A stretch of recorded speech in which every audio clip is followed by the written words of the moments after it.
लेकिन मेरा इस बात के अल्लाह के फजल से मेरा इस बात पर मुकम्मल और पुख्ता यकीन है कि ये फ़ैसला मेरा बिल्कुल सही था।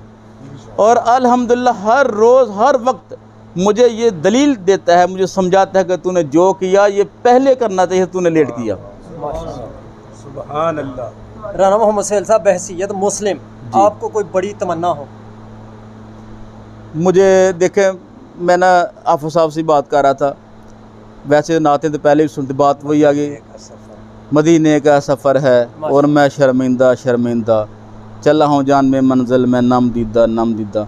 अभी मैं दिल में यही ख्वाहिश है कि मुझे अल्लाह पाक, अगर अल्लाह पाक ने मुझे ये तौफीक दी है कि मैं उस अजीम हस्ती के चाहने वालों में शामिल हो गया हूँ, तो मेरी अल्लाह पाक से ये दुआ भी है कि अल्लाह ताला उस अजीम हस्ती की जो मकामत है उनकी ज़ियारत भी मुझे नसीब फरमाए। जनाब सिद्दीकी साहब, अल्लाह रब्बुल इज़्ज़त ने कुरान मजीद में अपने प्यारे महबूब सल्लल्लाहु अलैहि वसल्लम का ज़िक्र और ख़ातमुन नबिय्यीन होने का ज़िक्र 22वें पारे में किया। ख़ुद रसूलुल्लाह सल्लल्लाहु अलैहि वसल्लम ने इरशाद फरमाया, आना ख़ातमुन नबिय्यीन ला नबिय्य बादी, मैं आखिरी नबी हूँ, मेरे बाद कोई नबी नहीं आएगा। अस्सलाम वालेकुम नाज़रीन, आप देख रहे हैं इल्मी बैठक। मैं हूँ ज़ुबैर अहमद सिद्दीकी।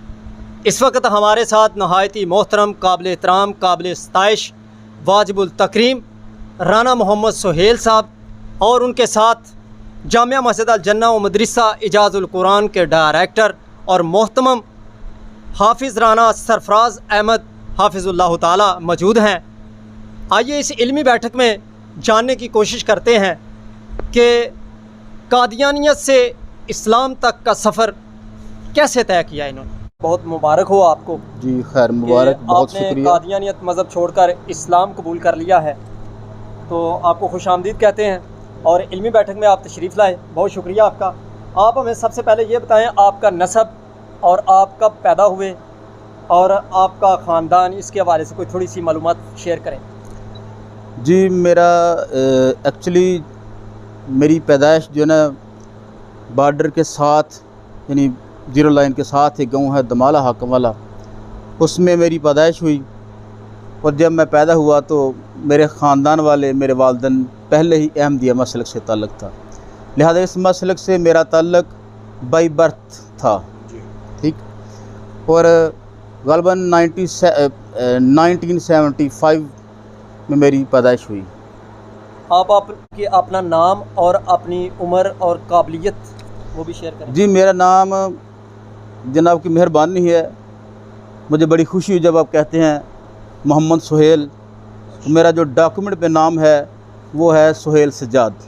ठीक है। और मेरी बरादरी है राजपूत, सब कास्ट सलहरिया है, हमारा पूरा इलाका ही सुलहर का है।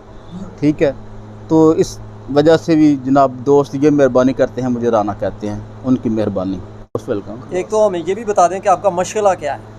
हाँ, मशगला मैंने टीचिंग भी की है। आपने किन उस्ताज़ कराम से तलीम हासिल की? मेरे क्लास यानी फ़र्स्ट क्लास के, पहली क्लास की जिसे हम कहते हैं, सर अज़ीज़ अहमद साहब थे, साथ के गांव में चारवा में ही पढ़ाते हैं। मैंने चारवा हाई स्कूल से ही मैट्रिक किया है और 10 साल मैंने वहाँ पर बाकायदगी से साथ मतलब मैट्रिक का एग्ज़ाम वहीं से ही पास किया है। तो सबसे पहले मेरे उस्ताद जो छोटी क्लास के, यानी जिसकी आप प्रेप या नर्सरी कहते हैं मॉडर्न लैंग्वेज में, उस वक्त सर अज़ीज़ अहमद थे। तो मतलब अज़ीज़ अहमद मैं इसलिए थोड़ा एक्सप्लेन करना चाह रहा हूँ, उनका अहमदिया मसल की या कादीनी मसल से कोई ताल्लुक़ नहीं था, वो वैसे मेरे स्कूल के उस्ताद थे।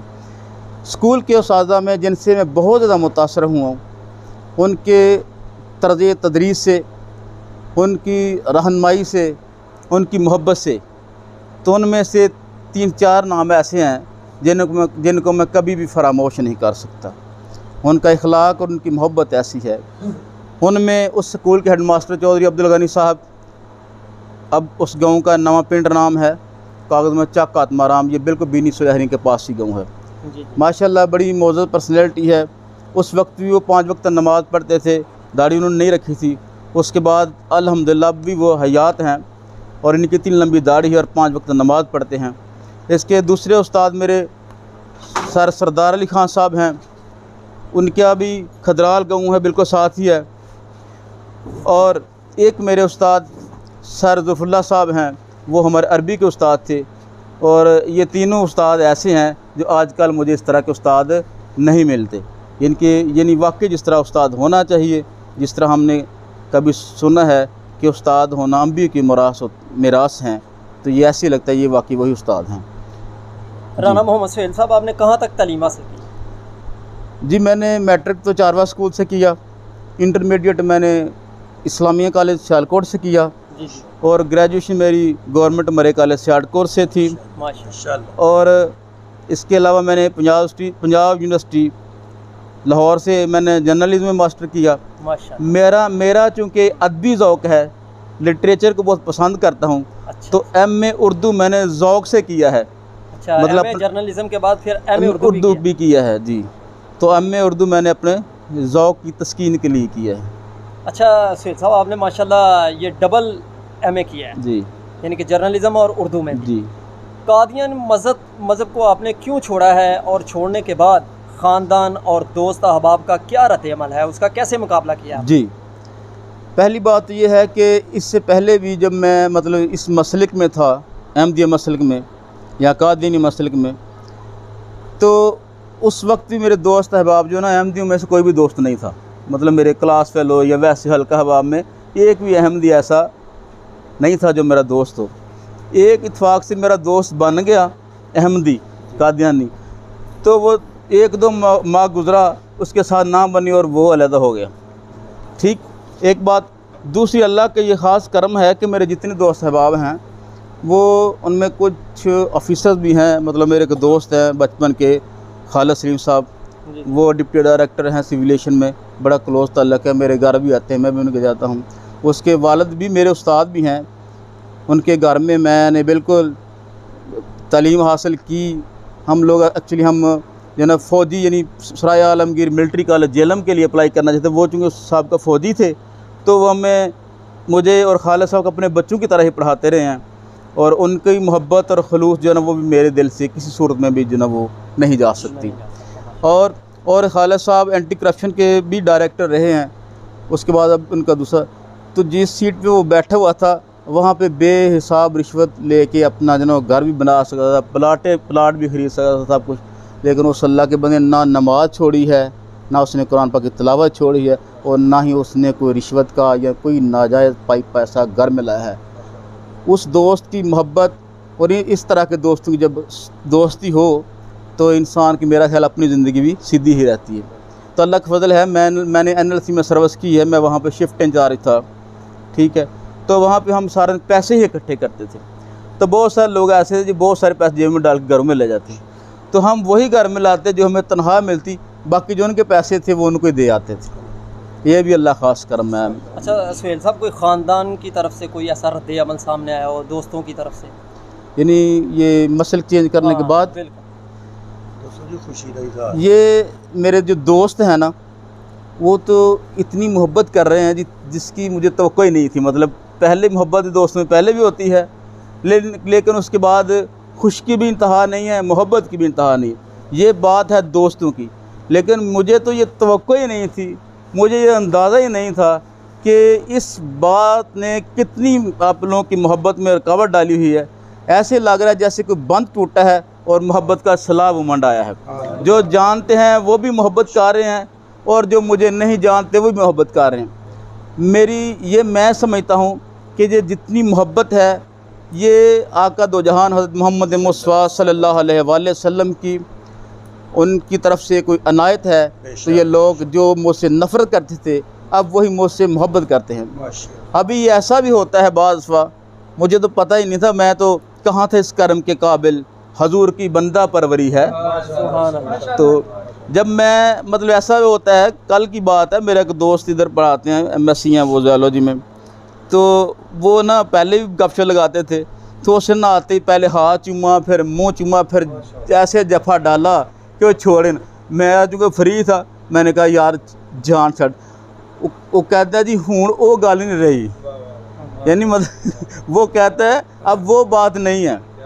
तो ये मैं समझता हूँ ये जो मोहब्बत मुझे मिल रही है ना, जितने लोग मुझसे मोहब्बत कर रहे हैं, एक्चुअली उन पर भी ये अल्लाह का ख़ास करम है कि जो अल्लाह के हबीब की बैत में शामिल हुए, उनके चाहने वालों में शामिल हुए, उनके साथ वो मोहब्बत करते हैं, ये उन पर भी अल्लाह का फजल है।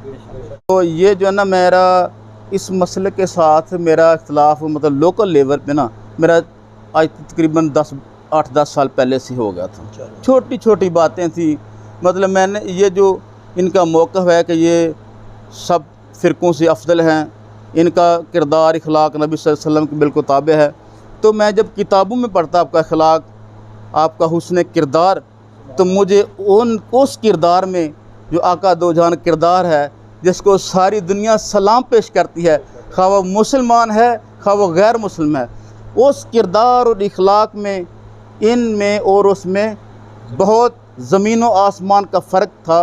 दावा बहुत बड़ा था लेकिन प्रैक्टिस ज़ीरो थी।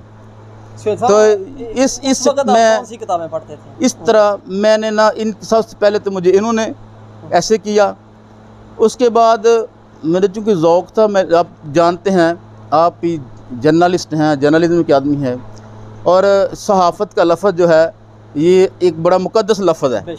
ये इस लिहाज से मुक़द्दस है, सहाफ़त का जो लफ्ज़ है सहीफ़ा से लिया गया है, और सहीफ़ा वो मुक़द्दस चीज़ है, मुक़द्दस पैगाम है जो अल्लाह ताला अपनी आसमानी अलहामी किताबों के अलावा अपने अम्बिया को भेजता था, उसको हम सहीफ़ा कहते हैं। ठीक है, तो ये सहाफ़त लफ्ज़ भी मुक़द्दस है। अब मैं समझता हूँ ये सहाफ़त में सहाफ़त के रूल्स को, असूल को सही तौर पर अपनाना, ये बहुत बड़ा जिहाद है जी। दूसरी बात, आपने कहा कि कादियानी बुक्स का आपने मुताला किया, मुझे मुताला का ज़ौक़ था, मैं करता रहता था, मुझे कहीं इख्तलाफ होता, चूँकि अंदर कुछ मोहब्बत थी उनकी तरफ से ऐसी, मिर्ज़ा ग़ुलाम अहमद कादियानी की, पहले तो पढ़ता ही नहीं था, जब पढ़ी तो फिर मुख्तलिफ़ सवालात पैदा हुए। जब सवालात पैदा हुए तो मैंने किससे जवाब पूछना चाहा तो मुझे जवाब न मिला। जब जवाब ना मिला, बल्कि जवाब ही ना मिला, बल्कि ये भी हुआ कि मेरे साथ आस्ता आस्ता उन्होंने ताल्लुक़ भी कम कर दिया। हो सकता है वो मुझे जवाब देते या सेटिस्फाई करते या मेरे साथ ताल्लुक़ रखते तो मेरा उनका लिंक बना रहता, लेकिन मैं समझता हूँ मेरी जो कम फहमी है वो ये ख्याल करती है कि ये ताल्लुक़ मेरे साथ इसलिए कमज़ोर हो रहा था कि अल्लाह ने मुझे ये दिन दिखाना था जिसके लिए जनाब ने इतनी मोहब्बत का इज़हार करके मेरे पास आए हुए हैं। सुहेल साहब, ये बताएं कि आपने कौन सी किताब पढ़ी या किस फ़र्द से राब्ता हुआ इस तरफ जो माइल हो गया? देखें, मैंने ना, मेरे दोस्त हैं, एक बड़े क्लोज़ दोस्त थे, वो नमाज़ी थे, बड़ी बचपन से नमाज़ी थे। मैं चूँकि उस वक्त नमाज़ पढ़ता था अहमदिया मस्जिद में, इतना रेगुलर नहीं था। एक तो उनकी मस्जिदें कम होती हैं, मैं गाँव में 5 वक्त की नमाज़ पढ़ता। अहले सुन्नत की मस्जिद में जाते थे, वहाँ पे सपारा पढ़ा है, वहाँ पे पढ़ना सीखा है, तो वहाँ पे ही ये नमाज वगैरह वज़ू वगैरह का तरीका वहाँ से सीखे। बुनियादी जो इस्लाम के अरकान हैं वो अपने गाँव की मस्जिद सीखे। उस वक्त माहौल कुछ ऐसा था कि इतना फ़र्क नहीं समझा जाता। अब चूँकि मीडिया भी काम कर रहा है, लोग भी बाशऊर हो गए हैं, तो फ़र्क बढ़ता जा रहा है। जी। तो जब फ़र्क बढ़ता गया तो मैंने सोचा कि देखें कि आखिर फ़र्क क्या है, मसला कहाँ पे है। तो मैंने ना, मुझे एक दोस्त ने मशवरा दिया, आप मिर्ज़ा साहब की बुक्स पढ़ें, मिर्ज़ा ग़ुलाम अहमद कादियानी की बुक्स का मुताला करें, आप दूसरी छोड़ें।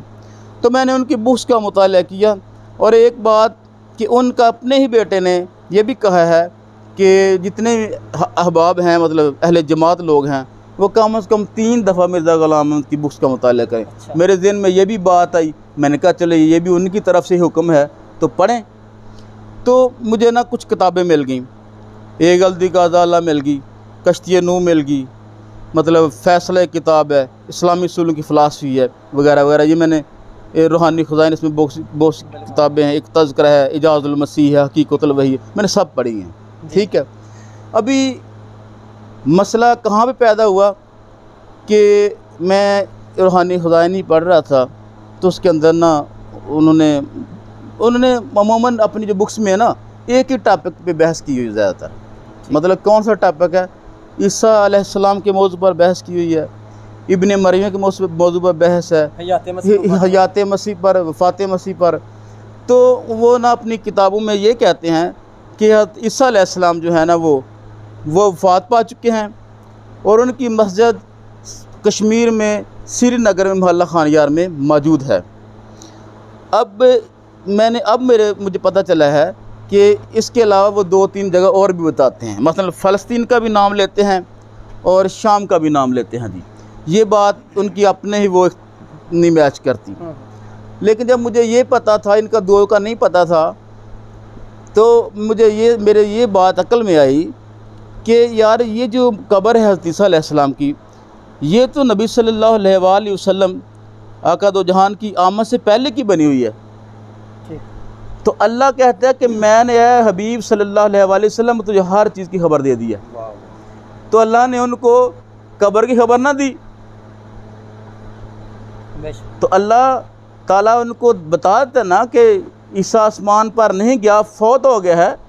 हदीसों में मौजूद है कि हज़रत ईसा अलैहिस्सलाम इब्ने मरियम आसमान पर ज़िंदा चले गए हैं, उठा लिए गए हैं।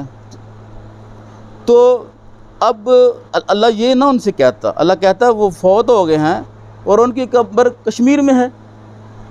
तो मेरे ज़हन में ये सवाल पैदा हुआ कि जब उन्होंने ये बात नहीं की तो ये कैसे हो गया कि मतलब वो कश्मीर में आ गए, और उनका इलाका भी नहीं था ये, वो तो यरूशलेम के इलाके में पैदा हुए, फ़लस्तीन के इलाके में थे, तो वहाँ पे वो सिलसिला अपना तबलीग करते रहे। ठीक है। अच्छा रहनुमा हुसैन साहब, हमें ये बताएं कि जो कादियानियत का साबिक दौर था जी और मौजूदा जो इस्लाम है, इसमें क्या फ़र्क महसूस करते हैं? देखें, बहुत सारे दोस्त सवाल करते हैं कि उनका जी कलमा और है जी, ये बात करने वाली है कि मैंने नहीं उनका कलमा और नहीं देखा, कलमा यही है। मुझे एक शेर याद आ रहा है, वो कहते हैं एहसास के अंदाज़ बदल जाते हैं, आंचल भी उसी तार से बनता है, कफन भी, सिर्फ महसूस करने का फ़र्क है। कलमा यही पढ़ते हैं वो भी। मैं जब मुसलमानों की महफ़िल में जाता हूँ, अहले इस्लाम की महफ़िल में जाता हूँ, जैसे कल परसों भी था और भी जगह पर इत्फाक हुआ है, ये जना मस्जिद से पहले जब इधर आलम वगैरह फ़रूक हसन साहब डोगरा वाली में आए हुए थे, उस वक्त भी हम महफ़िल, तो जब ये महफ़िल में जाते हैं, इन लोग का ज़ौक़ और जज्बा और मोहब्बत देखते हैं तो समझ आती है कि इन लोगों के वाकई दिल के अंदर अल्लाह के रसूल की मोहब्बत मौजन है, दरिया ठाठे मार है। उधर जब देखते हैं तो वो कहते हैं हमें लोग नाम लेना नहीं देते। जब आप कमरे में तन्हा होते हैं उस वक्त तो आप अपने शौक़ पूरा कर सकते हैं ना।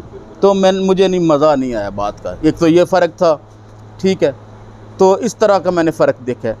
दूसरी बात, नमाज तो मैं पहले भी पढ़ता था, चलो मैं कहते थे रेगुलर नहीं था, अल्हम्दुलिल्लाह अल्लाह का करम है कि मैं इससे पहले जना मस्जिद से पहले भी एक दफ़ा मुझे दोस्तों ने मौका दिया मैं अज़हार ख्याल करने का, तो मैंने अज़हार किया उसके बाद भी। तो अब जब मैंने जन्ना मस्जिद में अज़हार किया है, वहाँ पे गैदरिंग काफ़ी हो गई है, सारे मेरे विटनेस हैं। मैंने उनसे यही दरख्वास्त भी की है दोस्तों से कि आप जितने दोस्त यहाँ पे मौजूद हो, कल महशर का मैदान सजेगा, आप मेरे गवाह रहना,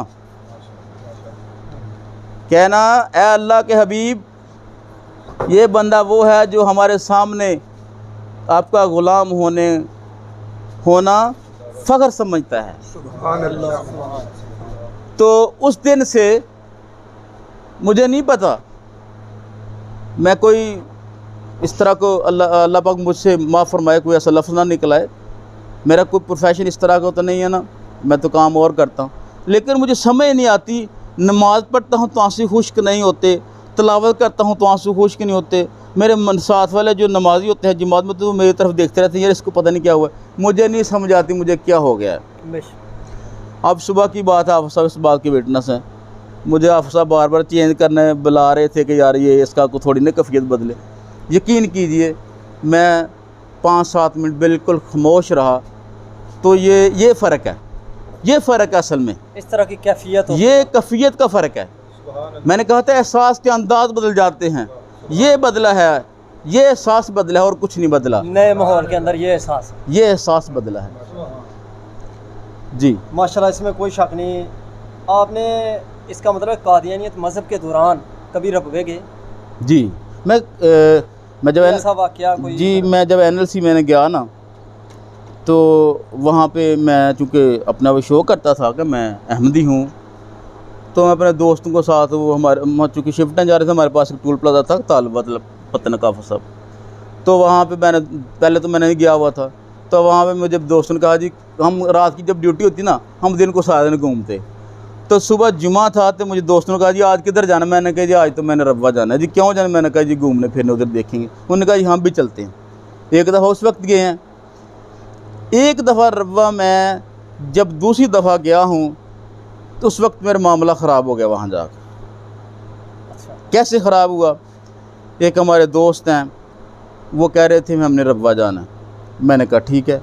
अभी मेरे साथ उन्होंने प्रोग्राम नहीं बनाया, उन्होंने बनाया एक मुरब्बी साहब के साथ प्रोग्राम बनाया, एक अहमदी दोस्त था और एक मुझे भी शामिल उन्होंने कर लिया। अच्छा। तो वो जो दोस्त ज़्यादा था ना, मतलब एम्बिशियस था, ख्वाहिशमंद था, तो उस दोस्त ने मेरे से वो अक्सर ये सवाल भी इस बारे में करता।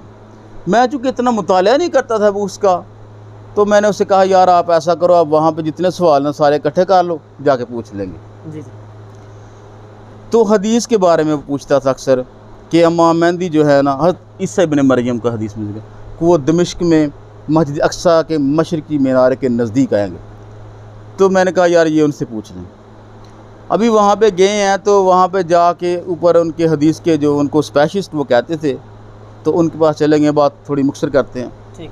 तो वहाँ पे जाके तो उन्होंने ये सवाल रखा कि जनाब ईसा इब्ने मरियम का तो ये मामला है, यहाँ पे उन्होंने आना है, तो जनाब मिर्ज़ा साहब जो है उनका एक दावा ईसा इब्ने मरियम का भी है, मसीह का भी है, यानी मसीह मौत का लफ्ज़ इस्तेमाल करते हैं।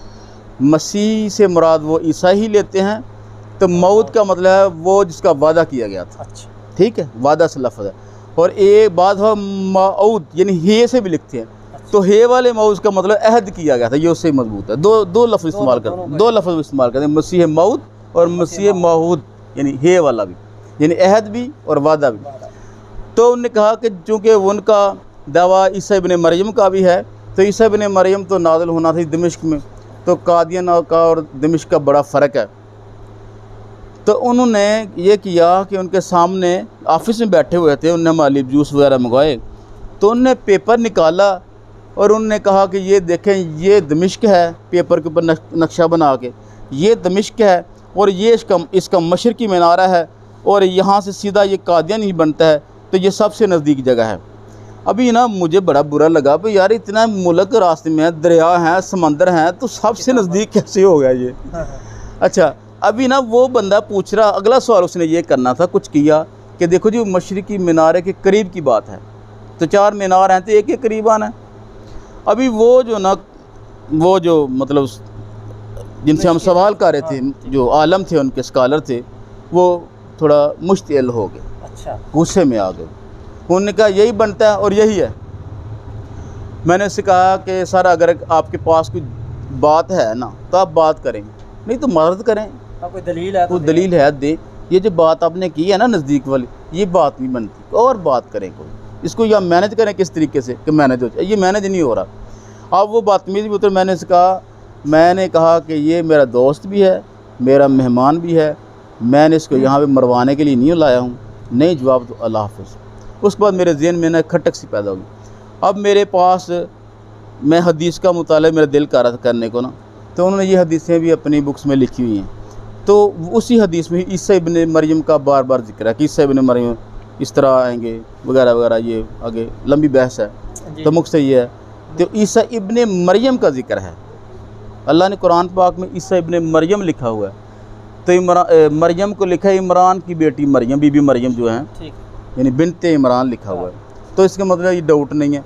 बाकी अल्लाह पाक मुझे माफ़ फरमाए गलती कोताही, ये मैं अल्लाह से दुआ करता हूँ, क्योंकि ये मामले बड़े हसास होते हैं। बेशक बेशक, इसमें कोई शक अल्लाह नहीं। बेहतर जानता है और उसका रसूल बेहतर जानता है। बड़ी अच्छी बात है। अच्छा राना मोहम्मद सुहेल साहब, हमें ये बताइए कि आपने इस्लाम कबूल करने का फ़ैसला कब किया? ये फ़ैसला तो असल में मेरा दिल तो उस वक्त ही कर रहा था जब ये बातें मेरे ज़हन में आ गई, स्टडी के दौरान। स्टडी के दौरान ही। अभी उनकी किताबें पढ़ते हैं तो उन्होंने मुख्तलिफ रेफरेंस दिए हुए हैं कि आप कुरान पाक को देखें और ये वहाँ पे ये बात जो ना वो कंसर्न है इसका। तो जब वहाँ पे देखता ना मैं, तो वहाँ बात वो नहीं, वो मैच नहीं कर, उसमें बड़ा तजाद आता था। अच्छा। तो अब वो तजाद जो है ना वो क्लियर करने के लिए जब इनके पास जाता था तो ये मुझे लिफ्ट नहीं करवाते थे। ये मुझे नहीं समझ आ रही। क्वेश्चन करते थे उनके मुरब्बी से? मैं मुरब्बी से या आम जो दोस्त हवा मेरे उनमें से एक दोस्त इधर था मेरा। उसके बाद इस सवाल के बाद वो भी मुझे छोड़ गया। अच्छा अच्छा, कौन सा सवाल था? वो यही सवाल था कि उन्होंने जो ईसा इब्ने मरियम का कहा हुआ है ना, जी जी, तो मैंने कहा यार ईसा इब्ने मरियम का है, और इस रेफरेंस में वो सूरत तहरीम की मिर्ज़ा ग़ुलाम जो है ना वो आखिरी आयत जो है ना उसको मतलब क्या कहते हैं वो कोट करते हैं, हवाला देते हैं। तो वो मैंने जब देखा तो वो मुझे नहीं समझ आई उस बात की। अच्छा, वहाँ पे मेरा दिमाग ना अटक गया। अक्सर उनकी कुतब में तहरीफ पाई जाती है। हाँ, ज़्यादातर एक मैं किताब पढ़ी उनकी, उन्होंने कहा जो मेरा बेटा बशीर अहमद है ना ये मुस्लिम मऊद है। मुस्लिम मऊद से मुराद, मऊद का मतलब वही जिसका वादा किया गया, और मुस्लिम से मुराद है इसलाह करने वाला, ये नहीं मेरे बाद ये इसलाह करेगा। वो बेटा उनकी ज़िंदगी में ही फौत हो गया, अब उन्हें इसलाह तो बाद में करनी। ये मुजमुआ इश्तिहारात में उन्होंने अपना ये दिया था बयान। तो उसके बाद उन्होंने अगले इश्तिहार में ये कहा कि वो जो है ना वो इत्तेहादी गलती हो गई है, लिहाजा मुस्लिम मऊद जो है ना वो अभी पैदा नहीं हुआ। अच्छा, दूसरा बेटा जब पैदा हुआ तो उनने उसका नाम मुस्लिम मऊद रखा, बशीरुद्दीन महमूद। उसके उन्होंने 53 या 52 जो है ना उसकी निशानी बताई उस लिहाज से। उसके बाद उनका वो दूसरा उस मसले का दूसरा खलीफा भी वही है। जी जी, बिल्कुल। अच्छा राना मोहम्मद सैयद साहब, ये बताएं कि जो इस्लाम कबूल करने के बाद आपको किसी परेशानी का सामना करना पड़ा? मुझे अहमदिया से तो कोई परेशानी नहीं हुई। अच्छा, कोई अहमदिया मसलक से मुझे कोई परेशानी, सीधी बात है, ठीक है। और मुझे अगर परेशानी हुई है ना कुछ तो इन्हीं दोस्तों में से एक दो दोस्त से हुई है। मतलब वो किन से हुई है, शायद उनको इल्म ना था। वो बात ऐसे होते हैं जज्बात की रूह में गलत कर जाते हैं कुछ। मतलब इससे जन्ना मस्जिद अनाउंसमेंट से पहले ना तो मेरे दोस्त ने आप सवाल किया, मैंने एक बच्चे को पढ़ाता हूँ, तो उन्होंने कहा कि जी आप चूँकि कादियानी हैं तो कादियानी उसमें बच्चे नहीं पढ़ाते। मैं क्या ये आपकी मर्ज़ी पढ़ाएं या ना पढ़ाएं, ये मैं इस पे ये तो आपकी मर्ज़ी है। आप किसी मुसलमान से भी ना पढ़वाएं, आपकी मर्ज़ी है, बच्चे आपके, ये तो मसला नहीं। लेकिन जहाँ तक मसले का तल्लक है मैं इस मसलिक में नहीं हूँ। तो इसके लिए ना मैंने उस दोस्त को बुलाया जो जिसका मैंने आपसे जिक्र किया। जी जी, तो हम बैठे हुए थे, तो उनने सबसे पहले जो ना उसने एक बंदे ने कहा जी तुम ना मिर्ज़ा पर लानत भेजो। मुझे बड़ा बुरा लगा, ये कोई बात नहीं है, ये कोई दलील नहीं है, ये किसी की झूठ सच होने की दलील नहीं है। किसी को गाली दे के आप उसको झूठा साबित नहीं कर सकते। मैं नहीं मानता इस बात को। पता नहीं किसी को बुरी लगे, मैं मदद कर लेता हूँ, मुझे पसंद नहीं आई बात।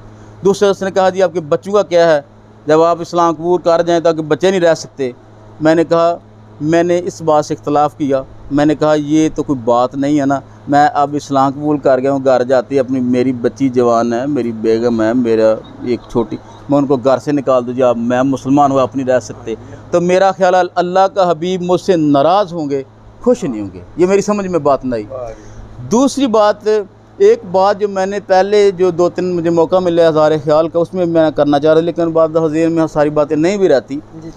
तो अल्हम्दुलिल्लाह मेरी जो बेगम है जी, मेरे बच्चे हैं, आज से 3-4 माह पहले जब मैं इनसे मेरा आस्ता आस्ता इख्तलाफ चलना शुरू हो गया ना, तो एक दिन मेरे ज़हन ने ये फ़ैसला कर लिया कि मैं इस मसलक में मैंने नहीं रहना। जी आप साहब। अच्छा, तो मैंने सबको बिठाया अपने पास, बेटी को भी, छोटी बेटी को भी, बेटे को भी, अपनी मिसेज़ को भी। मेरी मिसेज़ माशाल्लाह वेल एजुकेटेड है, लेकिन वो इसका ना वो मज़हबी बुक्स का मुताला नहीं इतनी। हाँ है परहेज़गार, नमाजी भी है, अब भी वो नमाज़ पढ़ रही है शायद, तो तलावत भी उसने डेली करनी है, रोज़ा उसने नहीं छोड़ा ज़िंदगी में, नेक खातून है। ये मेरे उस कमेंट से। चले मियाँ बीवी में कभी इख्तलाफ भी हो ही जाता है, वो एक टॉपिक अलग है, लेकिन उसकी पाकीज़गी पे, उसकी सफाई पे मैं बड़ा खुश हूँ अल्लाह के फजल से। यह भी अल्लाह का फ़ज़ल है, क्योंकि मैं इतना रोज़ों में पहले इतना रेगुलर नहीं, अब मेरा ख्याल अल्लाह ताला मुझे तौफीक दे और ज़िंदगी में अल्लाह रोज़े देते नहीं छोड़ूंगा। तो मैं चूँकि रखता नहीं था, मैं कोई मेरे साथ प्रॉब्लम थी, इससे पहले तो मैं रखता ही था, तो मैं ना बर्दाश्त नहीं होता था, फिर ही मैं कुछ ना कुछ रख लेता। तो वो मेरी जो ना मिस वो उसने नहीं छोड़ा, तो मैं ये समझता था कि इसकी वजह से मेरे घर में बरकत है। माशाअल्लाह। ठीक है, तो ये मेरा जो ना ये जो बयान है आप ज़रूर जो ना इसको मीडिया में चलाइएगा। ठीक, तो मैंने जब सबको बिठा के ये बात की, तो मैंने कहा अगर इन्होंने मेरे से इख्तलाफ करना है अभी कर लें, अभी मामला हाथ में है, कर लें, कोई बात नहीं है। लेकिन मेरे साथ मेरे बच्चों ने, मेरी बेगम ने, मेरे बच्चों ने ये कहा कि पापा हमें तो इतनी समझ नहीं है, अब जो करते हैं वो ठीक ही होगा। ठीक ही। तो मैंने मिसेस से कहा कि मैंने ये सुना है कि जो मर्द का दीन होता है वो औरत का होता है, तो अगर ये मामला है तो मर्द इस मामले औरत का मुकम्मल ज़िम्मेदार है। अगर मर्द को गलत दीन अपनाता है तो मेरा ख्याल है वो औरत को, तो औरत भी साथ ही है, तो उसको अगर कोई मामला होता है जज़ा सज़ा का तो वो औरत की भी और बच्चे को भी शायद उसको मिले।